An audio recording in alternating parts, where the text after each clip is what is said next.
So today I have a great McCoy Tyner lick to show you. It's one that's really useful for playing over dominant chords. I'm going to show you why. It comes from the album Inception, which features Elvin Jones on the drums, Art Davis on the bass, and the track is There Is No Greater Love. I highly recommend checking out this album. It's one of my favorite piano trio records, so if you haven't heard it before, go check out the whole thing. And yeah, so I'm gonna play the lick for you from the record. I'll demonstrate how it goes on the guitar and show you the notation, then I'll explain a little bit about how it works. All right.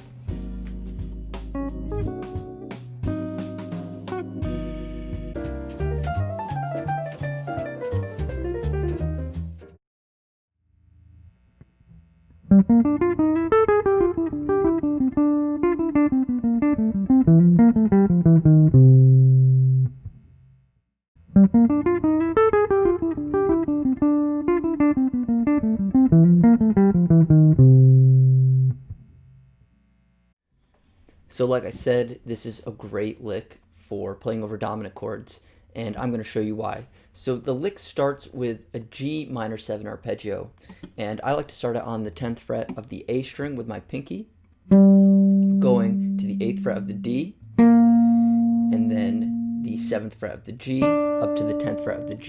So that's G, B flat, D, F. Now, this concept of playing a G minor 7 arpeggio over a C7 chord is super useful and widely used technique. So basically the concept is you take a dominant chord, C7, and then play the minor 7 arpeggio or any minor 7 vocabulary a fifth away, right? So a fifth away from C is G, we play G minor 7. If we're on a B flat 7 chord, we play F minor 7 vocabulary. So I've heard McCoy do this a bunch in his solos, Pat Martino as well, Coltrane, a lot of guys use this. It's a super useful technique. So anyway, we're on our C7 chord. We're starting out with a G minor 7 arpeggio. And now continuing with the lick, we're going to go down to an E. And I like to slide into the E. Of course, McCoy is playing piano. He's not sliding into the E. So I'm sliding into the 9th fret on the G string, going up to the 10th fret of the B, and descending chromatically A flat, G. So we have, and then going to my G string, going F, E, D.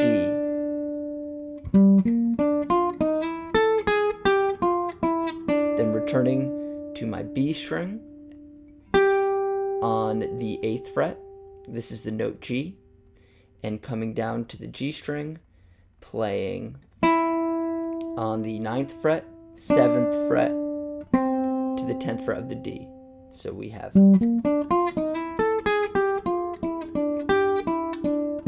so here clearly outlining G minor 7 to C major or triad or C7. That's very clearly C major. So let's see where we at. Back to the 7th fret of the G string, and then we go up to 10, 9, down again to 7, and now we're going to go to our D string and descend chromatically C, B, B flat. So let me play what we have so far.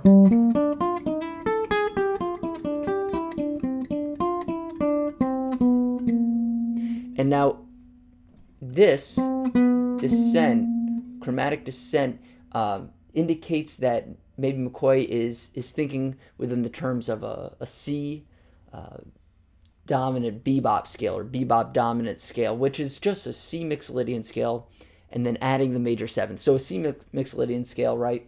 C, D, E, F, G, A, B flat, C, and we're adding the chromatic note B to that. And that is, when we play that part of the lick,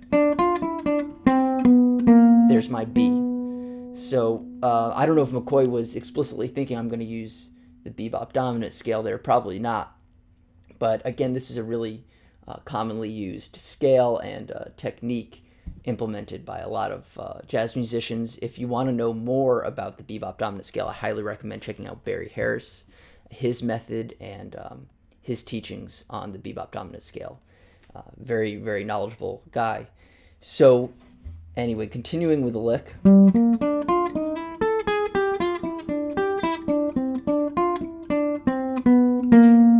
Now we're going to go back up to the 7th fret of the G string, and then 7th fret of the D string, 10th fret of the A string. So we have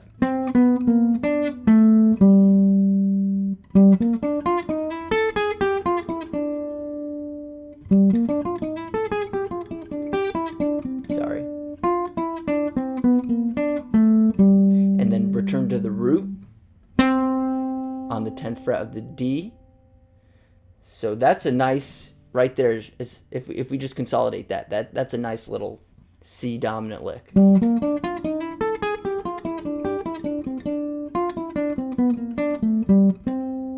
And now this is more of the transition into the F7 chord. So we're going to go with our index finger to E on the A string. So that's the 7th fret, right? And I'm going to hammer on there, 7th to 8th, so E to F, and then go to my D string, go B flat A.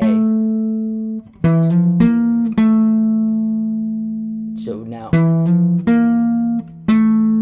that's what, the 3rd of our F7 chord.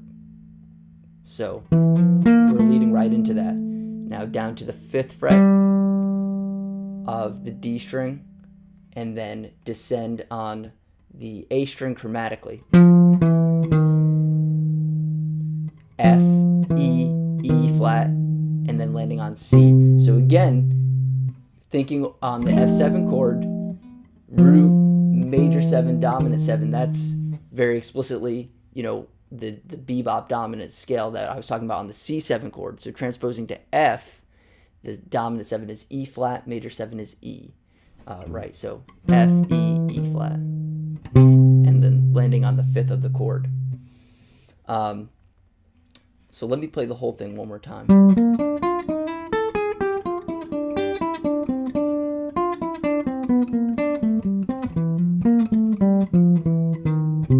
I changed the fingering there. Quick note on the fingering. Obviously this was played on piano, and the fingering is subjective. That goes for guitar licks too. I play the licks based on how I have mapped out the fingerboard over time. So hopefully, these get you started with learning the lick, but if you want to change the fingerings, that's totally up to you, and I encourage you to do that. Find other ways of playing it all over the neck, and then transposing the lick to different keys, different registers, all really, really good exercises. So this should just get you started, but hopefully you found it to be a useful lick, and you will start using it on your dominant chords. And again, check out McCoy Tyner, check out Barry Harris, and happy practicing. Hope you have a good day. Bye.